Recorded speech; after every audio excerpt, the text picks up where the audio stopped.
Hello, welcome and welcome back to the YouTube channel of Friends House. Today we have latest writing task to NSC. So the question is, nowadays many people in cities live in large apartment blocks. तो देखिए आज के समय में काफ़ी सारे लोग हैं जो सिटीज़ में रहते हैं, वो अपार्टमेंट ब्लॉक्स में रहते हैं। देखिए अपार्टमेंट होता है कि एक स्काई स्क्रेपर एक बहुइमारतीय बिल्डिंग जहाँ पे एक फ्लैट के ऊपर दूसरा फ्लैट होता है, जहाँ एक अपार्टमेंट के ऊपर दूसरा अपार्टमेंट होता है। Do you think that this type of accommodation has more advantages और डिसएडवांटेजेस? तो क्वेश्चन अभी यहाँ से शुरू होता है जो हमें पूछा गया, जिसके बेसिस पे हम थीसिस लिखेंगे कि आपको लगता है कि इसके फ़ायदे ज़्यादा हैं या नुकसान ज़्यादा हैं। तो देखिए इस टाइप ये एक आपका डिफरेंट टाइप का क्वेश्चन है as compare to both views, या फिर to what extent do you agree और डिसएग्री। तो इस केस में हम फर्स्ट ऑफ ऑल हम इंट्रोडक्शन से स्टार्ट करेंगे। तो इंट्रोडक्शन हम 2 लाइन्स का लिखते हैं नॉर्मली। फर्स्ट लाइन में हम जो क्वेश्चन है उसको एज इट इज़ रीफ्रेज करके हम कोशिश करते हैं उसका मीनिंग चेंज किए बिना। तो इसके लिए हम सिनोनिम यूज़ करते हैं और कोशिश करते हैं कि हम ग्रामेटिकल स्ट्रक्चर में वेरिएशन ला सकें। तो हम फर्स्ट लाइन से स्टार्ट करेंगे, उससे पहले हम वोकैबुलरी देख लेंगे जो कि हम सिनोनिम यूज़ करेंगे इस केस में इन कॉन्टेक्स्ट से रिलेटेड। तो नाउ डेज के लिए हम बोल सकते हैं दीज डेज, मैनी पीपल के लिए अ नंबर ऑफ पीपल, सिटीज़ के लिए टाउन्स, लिव। अभी देखिए ये जो हम रिफ्रेजिंग करने वाले हैं ये इन कॉन्टेक्स्ट है। इन कॉन्टेक्स्ट मतलब यहाँ पे जो फिट बैठता है, जो रिफ्रेजिंग हमेशा हर एक सिचुएशन में ये फिट नहीं बैठेगी, बट इस सिचुएशन में माने कि इन कॉन्टेक्स्ट में ये बिल्कुल सही। कि यहाँ पे हमने लिव का लिख दिया choose dash as living place. इसको हम सेंटेंस में अभी अप्लाई करेंगे जब आपकी फर्स्ट लाइन हम बनाएंगे आपके ऐसे की। लार्ज के लिए हम लिख सकते हैं ह्यूज। अपार्टमेंट ब्लॉक्स के लिए स्काई स्क्रेपर्स ऑफ अपार्टमेंट्स। देखिए स्काई स्क्रेपर का मतलब होता है कि बहुत ही ऊंची बिल्डिंग। तो ये नॉर्मली जो अपार्टमेंट्स होते हैं ये नॉर्मली ये ऊंची बिल्डिंग्स ही होती है। तो इस केस में हम आपके इंट्रोडक्शन से स्टार्ट कर लेंगे। इंट्रोडक्शन की फर्स्ट लाइन को ले लेंगे हम पहले। फर्स्ट लाइन को आपकी ले लेंगे। It is true that these days a number of people in towns choose skyscrapers of apartments as their living place. तो हमने देखिए इट इज़ ट्रू दैट से क्यों स्टार्ट किया, क्योंकि यहाँ पे हम आर्ग्यू नहीं करने वाले कि ये सिचुएशन है कि नहीं। तो हमें क्वेश्चन में ऑलरेडी दिया गया है कि ये एक सच है, ये एक सिचुएशन है, ये असल में होता है। हमें जस्ट एक्सप्लेन करना है कि इसके फ़ायदे ज़्यादा है या नुकसान ज़्यादा है। तो हमें बहुत ही बढ़िया तरीका इसको शुरू करने का, इट इज़ ट्रू दैट। इसके 2 फ़ायदे होते हैं। पहले तो आप ये उसको बता रहे हैं कि मेरे को क्वेश्चन समझ में आ गया। दूसरा आप ऐसे करके देखिए इट इज़ ट्रू, आपका एक इंडिपेंडेंट क्लॉज आ गया, इसके बाद आप कंजंक्शन लगाएंगे तो ऑटोमेटिकली कॉम्प्लेक्स सेंटेंस बन जाएगा। कॉम्प्लेक्स सेंटेंस बनते ही आपको जीआरए के स्कोर, जो ग्रामेटिकल रेंज का स्कोर है, वो आपको मिलना शुरू हो जाएगा। अ नंबर ऑफ पीपल हमने बोल दिया कि बहुत सारे लोग हैं जो टाउन्स में रहते हैं, वो अपार्टमेंट में रहना पसंद करते हैं या रहते हैं, उनकी मजबूरी भी कह सकते हैं। तो यहाँ पे हम अपना सेकंड लाइन को ले लेंगे। सेकंड लाइन आपकी जो होती है वो थीसिस स्टेटमेंट होती है, और इस केस में देखिए आप थीसिस स्टेटमेंट को as it is by heart भी कर सकते हैं, बस थोड़ी सी चेंजेस आपको लानी होगी दूसरे केस में। लाइक यहाँ पे लॉजिकली मेरे केस में जब मैं बॉडी पैराग्राफ 1 और 2 करा रहा था तो मेरे को लगा कि मेरिट्स ज़्यादा हैं, तो मैं लिखा in my view comma the merits are higher than demerits। Very important, जब स्टूडेंट्स को ये लाइन कराई जाती है तो then का then बना देते हैं THEN।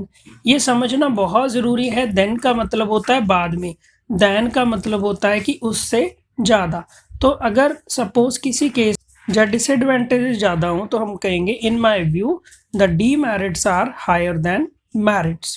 अभी आपके पूरे इंट्रोडक्शन को 1 गो में ले लेंगे, क्योंकि आपको इंट्रोडक्शन को एक पैराग्राफ में लिखना है जिसमें आपकी फर्स्ट लाइन और थीसिस स्टेटमेंट आएगी। तो यहाँ पे हमारे पास क्वेश्चन था, nowadays many people in cities live in large apartment blocks. Do you think that this type of accommodation has more advantages or disadvantages? तो हम अपने इंट्रोडक्शन मॉडल आंसर को स्टार्ट कर रहे हैं. It is true that these days a number of people in towns choose skyscrapers of apartments as their living place. In my view, the merits are higher than demerit. अभी next हम conclusion के लिए first of all vocabulary को ले लेंगे. तो यहाँ पे हमारे पास है वोकैबुलरी जिससे हम कंक्लूजन फॉर्म करेंगे. तो आपको कंक्लूजन बनाना है, नो डाउट आपको बॉडी पैराग्राफ लाइक आप 1 2 बना रहे हैं बॉडी पैराग्राफ या 3 बना रहे हैं, वो आप पे डिपेंड करता है.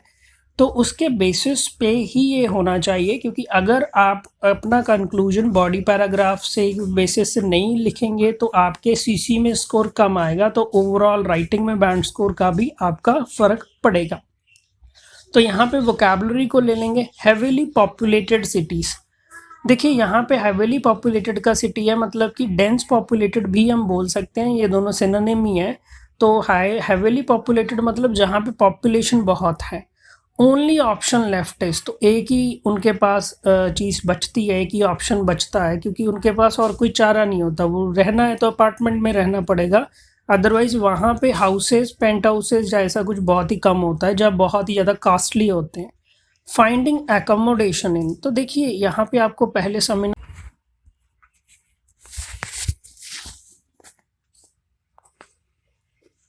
तो हमें पहले समझना चाहिए कि एकोमोडेट का मीनिंग क्या है. देखिए एकोमोडेट होता है कि रहना, कहीं पे किसी को जगह देना, ये होता है टू एकोमोडेट. एकोमोडेशन माने रहने की जगह.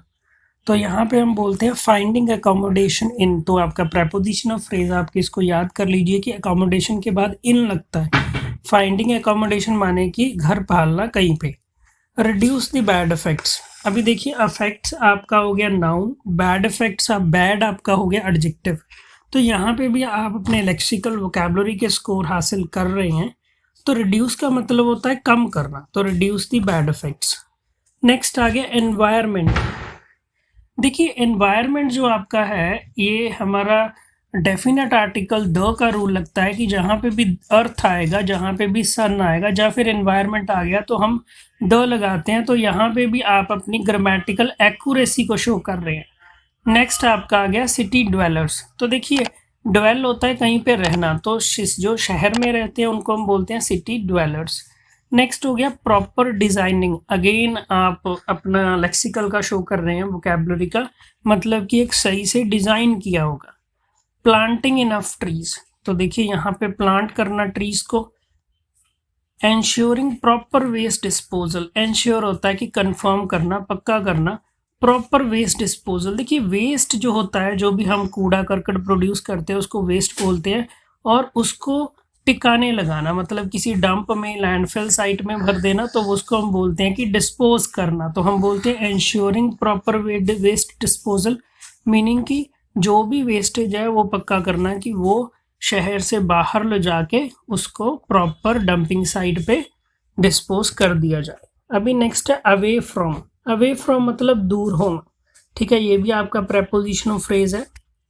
नेक्स्ट हम देखेंगे कंक्लूजन पे आएंगे हम. In conclusion heavily populated cities have shortage of land. अभी कंक्लूजन में हमने बोल दिया कि जो बहुत ही ज़्यादा पॉपुलेटेड सिटीज़ है, जहाँ पे पॉपुलेशन बहुत ज़्यादा है, वहाँ पे जगह की कमी होती है. And the only option left is finding accommodation in apartments. और सिर्फ एक ही ऑप्शन उनके पास बच जाता है कि भाई एकोमोडेशन अगर आपको रहना है तो अपार्टमेंट में ही रहना पड़ेगा. But it is possible to reduce the bad effects on the environment. तो साथ ही साथ हमने बोल दिया अपार्टमेंट में रहते हुए भी हम ऐसा कुछ कर सकते हैं कि एनवायरनमेंट और हेल्थ ऑफ सिटी ड्वेलर्स के कोई माड़ा प्रभाव, बुरा प्रभाव ना पड़े, हम उसको कम कर सके. वो कैसे कर सकते हैं? हमने बाय यूज़ किया preposition, by proper designing of such buildings. पहले तो प्रॉपर डिज़ाइन होना चाहिए. प्लांटिंग इनफ ट्रीज, हमें ज़्यादा से ज़्यादा जितने भी दरख्त चाहिए उतने तो लगाने ही चाहिए. And ensuring proper waste disposal away from cities, और ये पक्का करना कि जो भी वेस्ट है वो सिटी से दूर डिस्पोज ऑफ की जाए. तो हम स्टार्ट करेंगे, आपके पूरे कंक्लूजन को देख लेंगे। In conclusion, heavily populated cities have shortage of land and the only option left is finding accommodation in apartments, but it is possible to reduce the bad effects on the environment and health of city dwellers by proper designing of such buildings, planting enough trees and ensuring proper waste disposal away from cities. Okay, अभी इस पूरे आपके conclusion के sentence को हम analyse करेंगे range के नज़रिए से, ग्रामेटिकल रेंज। तो ये जो हमने देखिए, सबसे पहले हमने हेविली पॉपुलेटेड से अपार्टमेंट तक आपका एक इंडिपेंडेंट क्लॉज है, इसके बाद हमने बट लगाया कॉमा डाल के, और उसके बाद फिर आपका एक इंडिपेंडेंट क्लॉज है। तो यहाँ पे हमने एक कॉम्पाउंड सेंटेंस बना दिया। तो अगर आप अपने राइटिंग में properly simple sentence, compound sentence, complex sentence और कॉम्प्लेक्स कंपाउंड सेंटेंस प्रॉपर बना के आएंगे, तो आपके हायर बैंड स्कोर हासिल करने के चांसेस बहुत ही ज़्यादा बढ़ जाते हैं। Okay, this was the model answer to the latest writing task 2 essay. Don't forget to like, subscribe and share friends also.